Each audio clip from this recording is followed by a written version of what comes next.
Welcome to WakeGOV TV. I'm Sarah Williamson-Baker. We've got several topics lined up for you today. We'll have Sheriff Donnie Harrison here talking about how to get a gun permit, as well as a tour of the new Malone school. It's an exciting project that is just opening up. But first, we're talking about NC-FAST. Wake County Human Services implemented NC-FAST earlier this year. It's designed to improve the way the Department of Health and Human Services and counties do business. However, there's been a lot of service demand and some technical glitches. So Liz Scott is here to give us an update on what's going on with the program. Liz, can we start by talking about what's currently going on with NC-FAST? Yes, we are in the process of implementing the Medicaid program in NC-FAST, and it has been a fairly long implementation period. We have been taking applications in the system for Medicaid since October 1st of last year to coincide with the open enrollment period for the Affordable Care Act, and we are scheduled to have all of our active Medicaid cases go into the system in November of this year. And what's the current status of those Medicaid applications? Well, we have experienced a large backlog of Medicaid applications. We received thousands of applications from the federal marketplace for people who were seeking insurance through the Affordable Care Act. They were evaluated as being potentially eligible for Medicaid, and so those applications all came to the state, who then forwarded them on to the county. And we have experienced a large backlog because of that influx, as well as the regular Medicaid applications we receive on a daily basis. So with that backlog, there's folks at home that might have questions about their cases. What do you want the public to know about those cases and if they're waiting to hear from you all? Well, we do want them to know that they don't need to apply again. If they're waiting to hear, we will process their application. We made a huge effort to reduce the backlog by the end of August and feel that we are in better shape now than we had been before. If anyone has not heard anything from us, they should give us a call and make sure that we do have their application. We can confirm that for them and let them know where they are in the process. So what resources are available for people who need medical care then while they're waiting on these applications? We do have information on our website about the places you can get medical care in Wake County if you're uninsured. So if you go to the WakeGOV.com website, you can find that information. We also have clinics within Human Services that provide certain medical services that people can access as well. And how are we doing with the food nutrition program? We had a lot of talk about that a while ago, and are we making some progress there as well? Yes, we made great progress in meeting the March 31st deadline that had been set by the U.S. Department of Agriculture, and we are maintaining our progress with that program, and we are not experiencing large backlogs at this point. So if anyone has not heard an answer to their application within that 30-day period, they should contact us. If folks in the public have a question concerning their particular case, be it Medicaid, food nutrition, other programs as they come online, what is the best method to reach you all?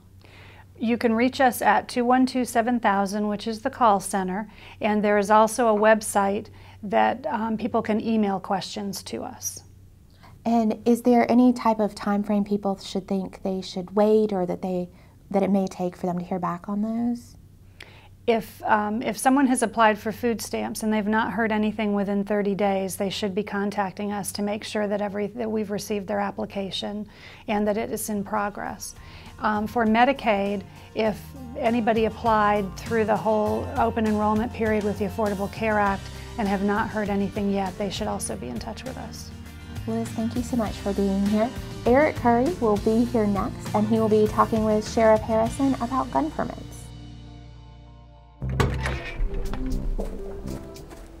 When you throw away money on wasted electricity, you're throwing away everything you could have bought with it. Saving energy saves you money. Welcome back. If you ask any citizen who owns a handgun why they possess firearms, their answers vary from personal protection to serious collectors. Gun ownership continues to be important to a number of folks across this country. But there are some important things you should know if you're interested in obtaining permits here in Wake County. Joining us to talk about the pistol permits and concealed handgun permits is the Wake County Sheriff, Donnie Harrison. Thank you so much for being here. Glad to be here. Can you talk a little bit about the permitting process here in Wake County and who is eligible to apply for one? Well, first of all, to buy a pistol, you have to be at least 18 years of age. And I get a lot of questions about that. Why 18? Well, 18 you can purchase from an individual, but you can't purchase from a gun dealer. And that's just the way state law is. You have to be a resident of this county for at least 30 days. You have to have a valid North Carolina driver's license or a proper ID. Of course, you can't be, there's a lot of things in your record if you've been convicted of different things, then of course we're going to look at it and we're going to scrutinize it and we're going to say you probably can't have it. Even if your license are suspended, we even look at that. Of course, if you're a felon or if you've got charges pending against you with domestic violence and other things, then we're going to look at it and say you can't have it. So it gets in detail, but we have a website that we have everything posted that you can and can't do and or shouldn't do to get a pistol permit. And Sheriff, there are classes that these citizens must attend if they want to get a concealed carry permit, correct? That's correct. Criminal Justice Education Training Standards has a class that you have to go to, and there's instructors all over Wake County that you can go. You must successfully complete that class and get a certificate, because the only way we can issue a concealed carry, you got to have that certificate in hand. You got to have the original the first time. To renewals, you don't need it. But in that class, it's very valuable, especially someone that's not really familiar with guns. They'll let you go over. If you bring your own gun, they'll get you familiar with that gun. You have to shoot that gun. Plus, there's a lot of laws and things that they go over, how to protect yourself, what to do, what you can't do. So that's very, very important. But the main thing is you got to bring it when you come in. This is a very serious question for those that have never possessed a firearm, that are interested in getting a permit. What are some of the questions you would suggest to them that they must answer personally before deciding on the seriousness of having a weapon? Well, the main thing to me, as I tell anybody, are you familiar with the gun that you're going to purchase? To me, that is top of the list. Make sure you have someone to show you how to use that weapon, whether it be a shotgun, whether it be a pistol. Because more people get shot trying to figure out how to use it than you would be surprised. And so the main thing is, why are you buying it? Which is none of my business and nobody else's business, but they should think about it. You know, do I have kids in the house? You got to make sure you keep it in a safe place if you do. So there's a lot of things, but the main thing is the proper operation of that gun. So if you need it, can you be prepared to use it if you need it? Are you familiar with enough to use it? Okay, and final question, how can citizens find out more information about obtaining either permit? Well, you can go to www.wakegov.com/sheriff, or you can call our office 919-856-6949. And one thing I'd like to add is on the concealed carry, we get some calls, why does it take so long? And it takes longer for concealed carry permits because we have to go to a mental health provider to check the background, and sometimes they are not real prompt in getting us the information back. Plus, we have to go to the clerk of court to get some information from them, and sometimes it takes a while. The third thing is we have to send those applications to the SBI, and if they're backed up, because they cover the whole state, if they're backed up, it takes longer, but I can assure you we try to get them out as quickly as we can. Wake County Sheriff Donnie Harrison, thank you so much for being here. Glad to be here. When we return, we'll share with you highlights from the opening of Wake County's newest high school. Packers, Vikings, Red State, Blue State. We come from different places. Uptown. But when we live united, we create real lasting change in the education, income, and health of our country. Real change won't happen without you. So give, advocate, volunteer, live united. Sign up at liveunited.org. In partnership with the Wake County Public Schools system and Wake Technical Community College, Wake County recently opened the Vernon Malone College and Career Academy. The school is a vocational magnet school for the area high schools and will be used as additional instructional space for Wake Tech during the evening hours. The high school is named after longtime educator and community leader Vernon Malone. Malone, an advocate of education, served on both the Wake County Board of Education and the Wake County Board of Commissioners.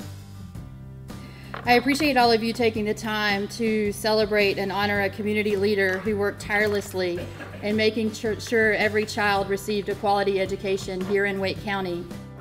Mr. Malone began his career as a teacher at Washington Elementary School and later as a teacher and administrator at Governor Moorhead School in Raleigh for over 34 years, which included serving as superintendent from 1986 until his retirement in 1991.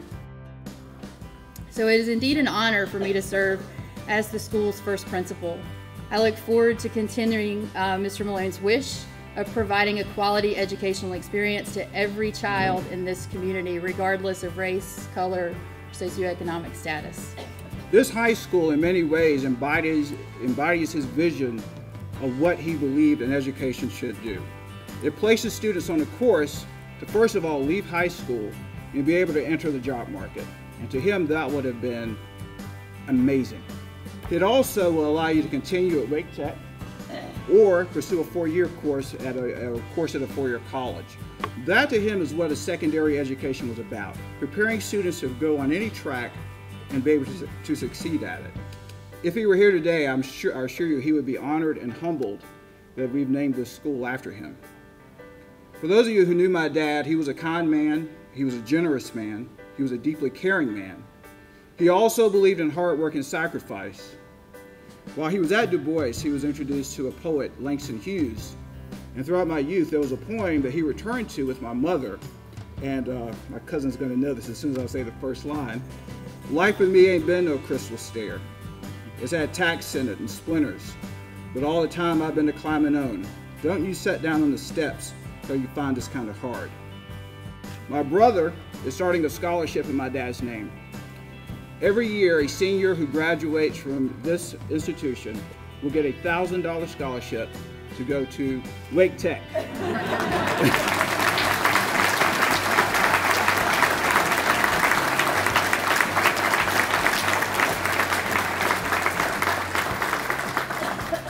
So I just want to say that on behalf of the Malone family, I want to thank the Wake County Public School System. I want to thank the Wake County Board of Commissioners. I want to thank Wake Tech for honoring my dad in this way and for showing, at least to me, kind of this public acknowledgement that indeed it was a life well spent. Thank you.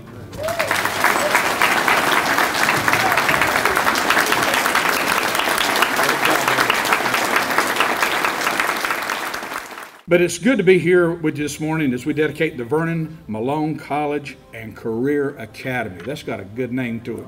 And I hope to see a couple more of these type academies down the road a little bit because not everybody wants to be a physical therapist, a computer person, a doctor. Many just want to own their own business in heating and air, electricians, and all the many technical trades out there, and they make a fabulous living doing it. Somebody shared a joke with me this morning, said the plumber came and was repairing the doctor's facility, and he said, he went there 2 minutes and charged him $150. He said, wait a minute, I'm a surgeon and I don't make that kind of money. He said, I didn't either when I was a surgeon. So it's there. Thank you for being here today, and you can tell we're excited about this program at Wake Tech and this partnership, and we think that this is the beginning of a lot of new ways in education and new things that we can do as a partnership. Thank you and God bless.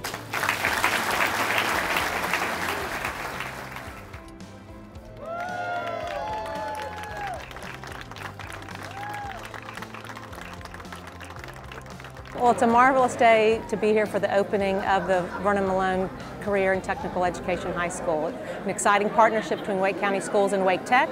Our high school students will be here learning the trades as well as core curriculum for the high school curriculum, and then Wake Tech will be using the building in the afternoons and evenings for their students. So it's a great partnership between our Wake County school system and Wake County and Wake Tech. So very excited to be here, very excited to have community support for this great event.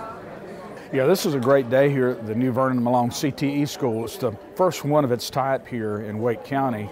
and we're excited about it. The county's worked well with the school board as well as Wake Tech. They're a very valuable part of this, where kids can come get their high school diploma, get a certificate in a skilled trade, which is work, and be taken right over to Wake Tech. And many of them will be guaranteed a job right out of this school. So, and the location was picked out for obvious reasons, kind of right into the heart of a great area here. And if this school goes well, as I think it will be, maybe we'll look at doing a couple more in the upcoming years throughout the county, because so many kids, not everybody wants to be a CPA or doctor. They like to have their own heating and air or their plumbing business, and all the skilled trades, which are very high paying positions. So having this school will most certainly give them a jump start in those careers if that's the route they want to go, and it's been badly needed.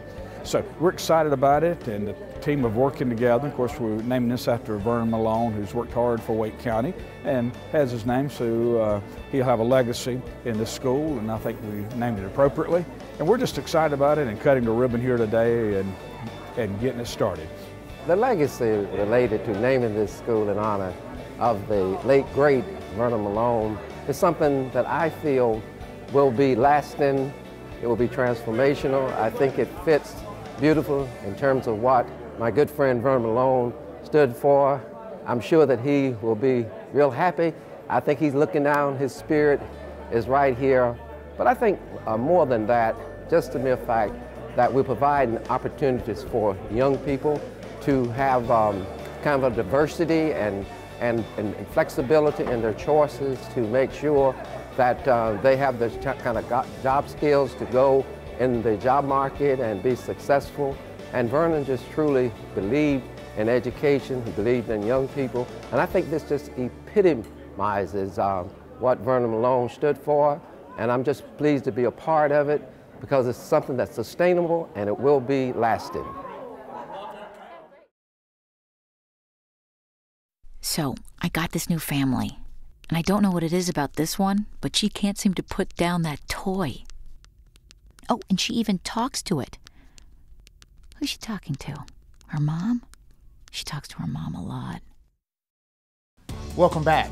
The Wake County Emergency Medical Service, better known as Wake EMS, continues to lead the country in the area of rapid response of medical emergencies with a myriad of innovative and advanced paramedic practices.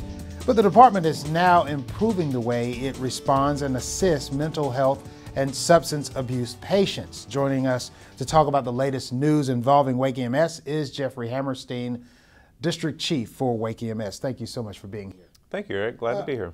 There's a lot of discussion in recent years about mental health care across this county, across the state, and across the nation. Does EMS come in contact with this population often? Eric, absolutely. Up to 700 times or so a year we come across persons who may be suffering some type of mental health crisis. Oftentimes we respond along with law enforcement. Both law enforcement and EMS have made great strides in recent years in figuring out better ways to deal with people who may be suffering a mental health crisis. In older times, there were fewer options. Law enforcement may have the option to take someone to jail. Well, that's not the place that they need to be in many cases. The EMS option, if that other side didn't work out, was just to take someone to a hospital emergency department. Now, when they go to a hospital emergency department, they will eventually get to the right type of treatment facility where they need to get the most help.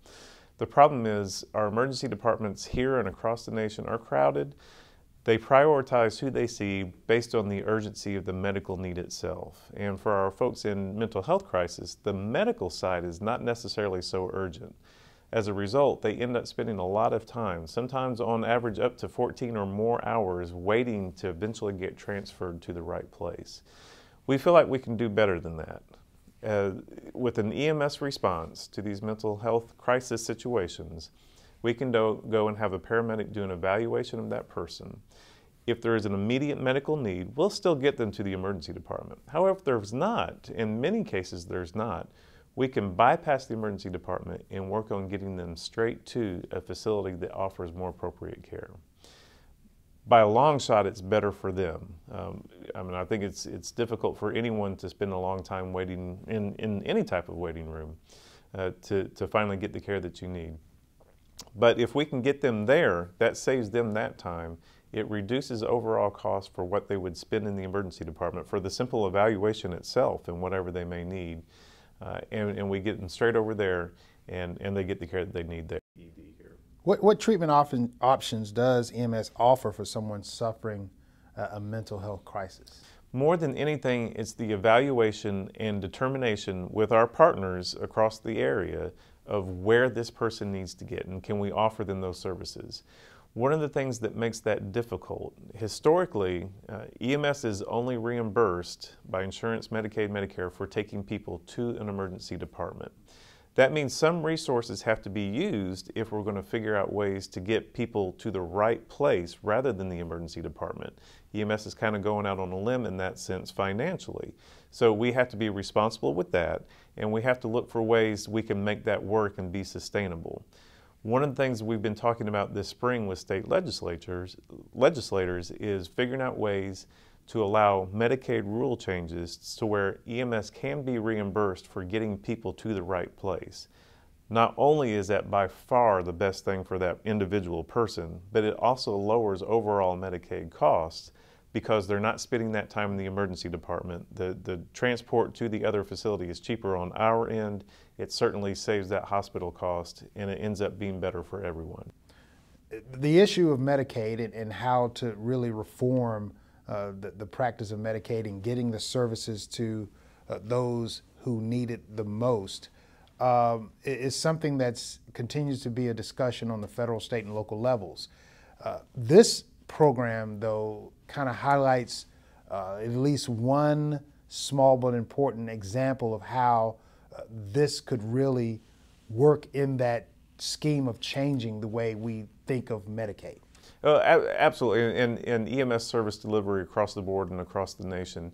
Again, traditionally, EMS has only been compensated, whether by Medicaid, Medicare, or insurance, for taking people to a hospital emergency room. As time goes by, we learn more and more. We know there are more efficient places for certain patient types to get folks to.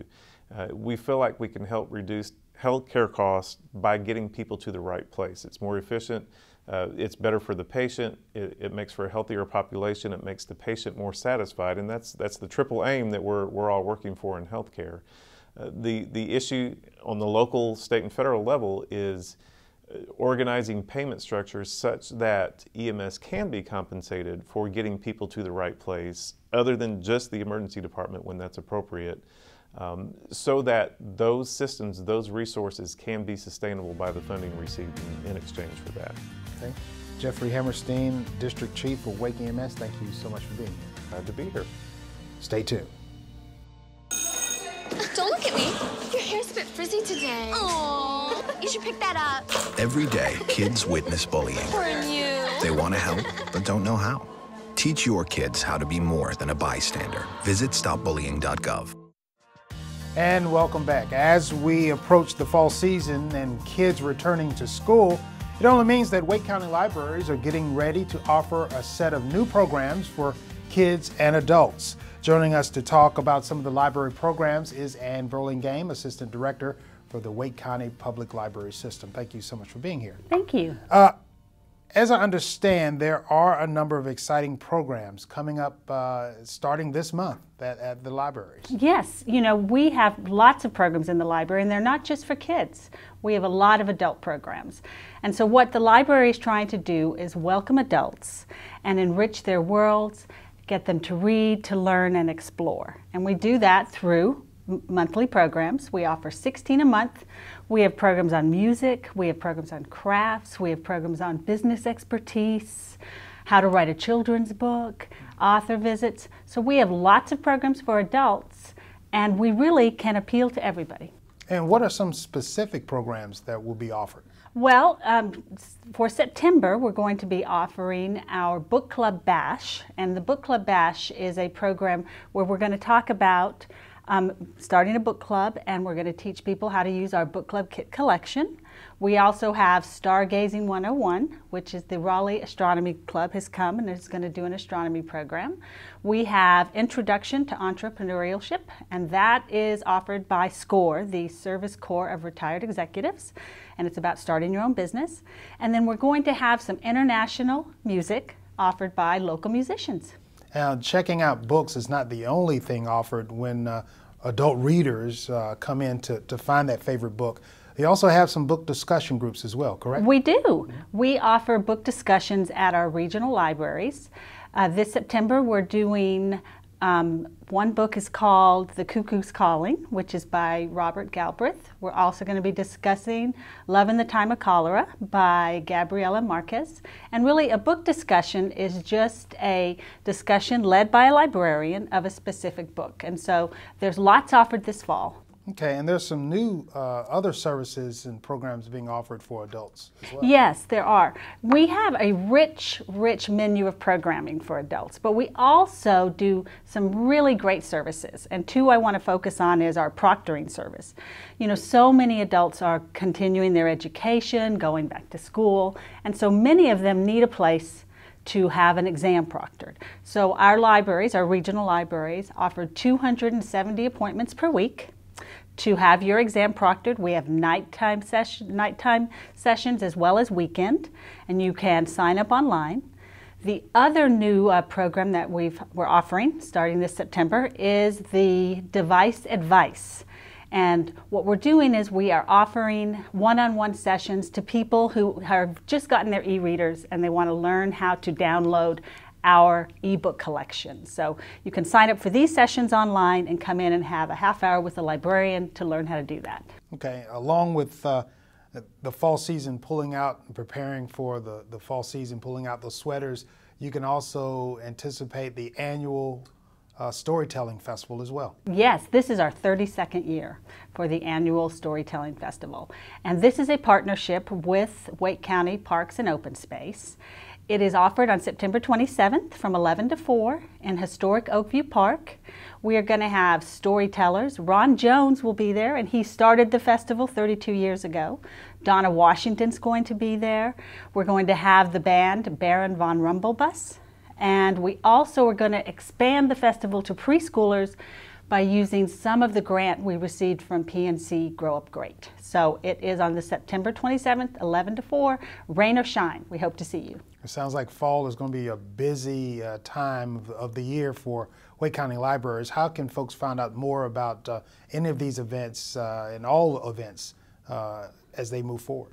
Well, we would love for you to come visit your local library, but we also encourage you to look at our website. It has all the information about times, dates, and you can get more than enough by looking at the website or visiting us. Okay, great. Ann Burlingame, Assistant Director for Wake County Libraries. Thank you so much for being here. Well, thank you for having me. And thank you for joining us. That's all for today. Keep up with the latest Wake County news and information by visiting us online at thenewwakegov.com/news or on Facebook or Twitter.